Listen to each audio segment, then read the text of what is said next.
Hey guys, Joe here from Vintage King, and I'm here to talk to you today about the KU5A from AEA. I've got Josh from AEA sitting next to me, and he's going to tell us a bit more about this microphone. At AEA, we've been building and repairing ribbons since 1976, and we started making our very first 44 in 1998. So we've been in business for 20 years, and we're trying to think of what we could do that would be a little bit different than our historic, figure eight ribbon. And the RCA BK5 is a classic that a lot of people use in studios. So we said, well, let's do something kind of inspired by that form factor, but put our own sonic AEA take on it like we have in the past, and kind of invent something new that has all the benefits that you would get from the form factor of the BK5. So how come you've gone to this end address kind of style microphone? Yeah, I mean, obviously the BK5 is really popular and it has a lot of practical uses, but mainly we thought it was important to kind of get away from issues you may have with the traditional figure eight pattern. Not that they aren't great, but they don't work in every application as much as you may want them to. So we said, let's take the flexibility of a supercardioid pattern. It has a really great off-axis response, really linear, in front of the microphone, and cuts away all that extra stuff on the back end.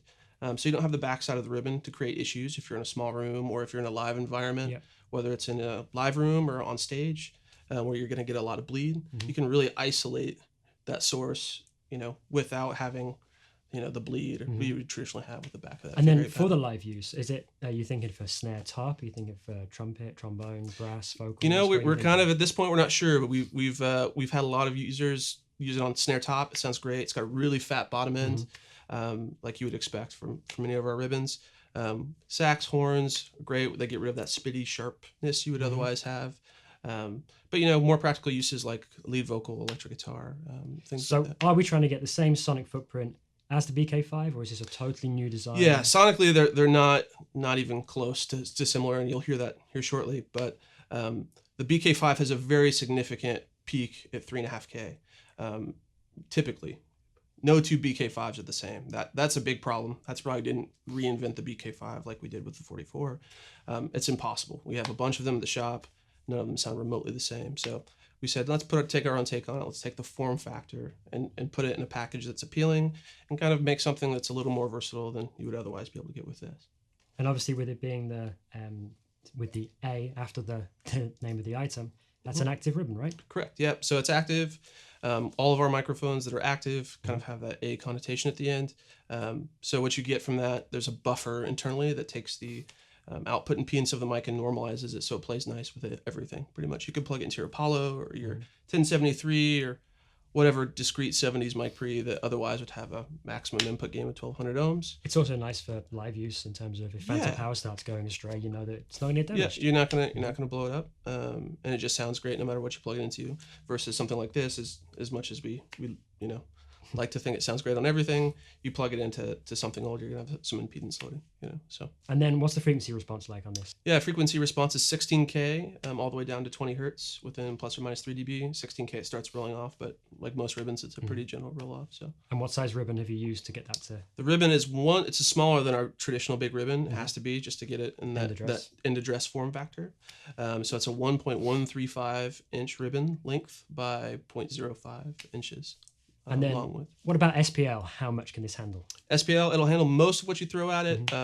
We're right at around 135 dB SPL. So in front of a guitar cap, you're good? No problem. Snare drum, tom, whatever. Perfect. So we decided to shoot these two mics out today for a couple reasons. One, obviously the form factor is inspired by this microphone. But two, so people didn't confuse. We figured the question would come up immediately if anybody's used this mic previously. But sonically, they're so different. And so equally useful, I think, in different applications that we figured, hey, why not beat people to the punch? So, and comparing the two together, I mean, the off-axis on this was fantastic. In comparison, this has way more rejection off the back end of it. Yeah. It takes EQ really, really well. I mean, all the samples you heard in the video were untouched by EQ, but afterwards we did have a play around, and this one sounds great with a bit of EQ on it too. Whereas that one didn't take it to it as well. Yeah, I mean the KU5A is a really wide bandwidth. You have that low end that you traditionally get from an RCA, what you would think of an RCA ribbon of 44. Maybe not to quite that extent, but this microphone was originally designed for TV use, and it was actually designed to withstand gunshots from cap guns on sets. So they weren't really concerned with the subsonic low end of the microphone. They just wanted to capture the meat and potatoes of the recording. So this has a slightly enhanced mid-range, which is, you'll hear is great on a vocal, especially great on that vocal he did. So we're at the 45 factory today in Pontiac, Michigan, and we just put this mic through the paces. We had it on electric guitar, both distorted and clean. We had it on Wurlitzer, all of those played by Brian Riley. And then we also had Jake Lamond on acoustic guitar and vocals.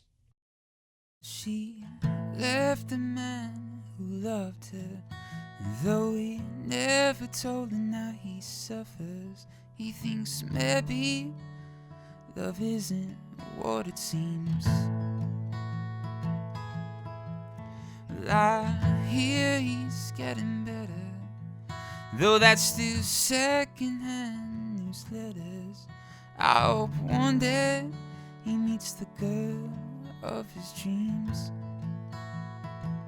And I've got flaws that help me lose you every night. And I've got flaws that help me lose myself. Though my flaws, they seem to feed your appetite. Seems my flaws have long gone still. She left a man who loved her, and though he never told her now he suffers, he thinks maybe love isn't what it seems. Well, I hear he's getting better, though that's still second-hand newsletters. I hope one day he meets the girl of his dreams. But I've got flaws that help me lose you every night. But I've got flaws that help me lose myself.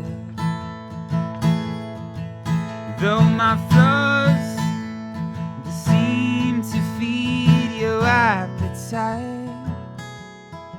Seems my flaws have long gone still.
So there you have it, guys, the KU5A from AEA Microphones. If you'd like to add one to your collection, feel free to visit us online at vintageking.com or reach out to your audio consultant. Thanks very much for coming down to the 45 Factory, Josh. Thanks for having me.